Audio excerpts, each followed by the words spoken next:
शिक्षा के क्षेत्र में पटना सिटी में पहली बार छात्रों को हौसला अफजाई करने के लिए होली विजन इंटरनेशनल स्कूल में leadership orientation program for classes monitor का ओथ सिरोमनी कार्यक्रम का आयोजन किया गया, जिसका उद्घाटन मुख्य अतिथि डॉक्टर अभिषेक श्रीवास्तव, प्रबुद्ध समाज सेवी राकेश वल्लभ उर्फ डब्बू यादव, आनंद मोहन झा समेत कई गणमान्य लोगों ने की, जबकि कार्यक्रम की अध्यक्षता स्कूल के निदेशक संतोष शर्मा ने का।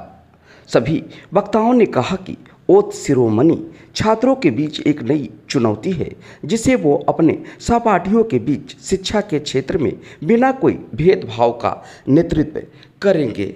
यह अपने आप में बहुत बड़ा गौरवशाली की बात है। इस ओथ सिरोमनी से छात्रों में काफ़ी उत्साह है और शिक्षक कई टिप्स दे रहे हैं। देखिए, बच्चे जो होते हैं देश के भविष्य होते हैं, इसमें कोई संदेह नहीं है। तो बचपन से जो हम लोग संस्कार अपने बच्चों को देते हैं, विद्यालय के माध्यम से खासकर और घर के माध्यम से भी, कहा जाता है कि विद्यालय दूसरा घर है। तो बचपन से जो हम लोग संस्कार देते हैं बच्चे को, वहीं ऊपर आगे जाके वो दिखते हैं। तो ये जो ओथ सेरेमनी है, ये जो शपथ समारोह का जो आयोजन किया गया है होली विजन इंटरनेशनल स्कूल के द्वारा, इसको मैं काफ़ी पॉजिटिवली देखता हूँ और इसको काफ़ी अप्रिशिएट करता हूँ। I genuinely appreciate the sincere efforts of mister Santosh sir, who is the director come principle of this institution.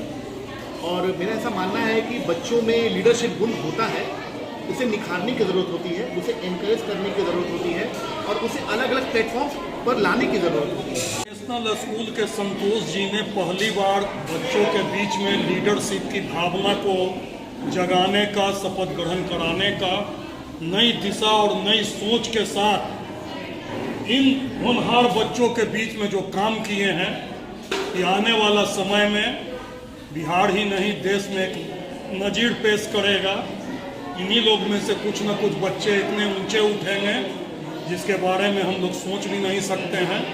हर तरह से मंगल हो, रात दिन ये लोग आगे बढ़ें, इसी सब भावना के साथ, बहुत शुभकामना के साथ। ये बड़ी अच्छी बात है पटना सिटी वासियों के लिए कि आज यहाँ होली विजन इंटरनेशनल स्कूल के द्वारा उनके छोटे छोटे बच्चे ने एक संकल्प लिया है कि कुछ अच्छा काम करने का, चाहे वो खेल का बीजा हो या राजनीति का बीजा हो या कलाकारों का बीजा हो। ओथ तो ओथ होता है। एक ओथ के माध्यम से एक संदेश जाता है कि हर व्यक्ति को, लड़के या लड़कियों को एक संकल्प लेना चाहिए और उस पर लगातार निरंतर अभ्यास करना चाहिए। मेरा मानना है कि जो निरंतर अभ्यास करता है वही सही मायने में ओथ है। चाहे वो घर का भी, अगर कोई महिला हो या पुरुष हो, उससे भी ओथ लेना चाहिए। और कहावत है जो कृष्ण भगवान ने कहा है गीता में कि कर्मण्येवाधिकारस्ते महाफलेषु कदाचन, तो कर्म करना अधिकार। पटना सिटी में पहली बार होली विजन इंटरनेशनल स्कूल के द्वारा लीडरशिप ओरिएंटेशन प्रोग्राम LOP और उसके साथ ओथ सेरेमनी का आयोजन किया गया है। ये छोटे बच्चे अपने क्लास के लीडर हैं, मॉनिटर हैं, जिसका कि लोकतांत्रिक तरीके से चयन हुआ है। और हमारा यह मकसद है इन बच्चों के अंदर एक लीडरशिप की भावना, लीडरशिप का गुण समाहित हो, विकसित हो, और उसी का ओथ इन बच्चों को दिलाया गया है। यह ओथ अपने आप में अद्वितीय है। बच्चों में अनुशासन, बच्चों में शालीनता, सौम्यता भरने का एक प्रयास है, जो कि इस होली विजन इंटरनेशनल स्कूल का एक अपना सोच है। बच्चों के प्रति डेडिकेशन और डिवोशन दिखता है।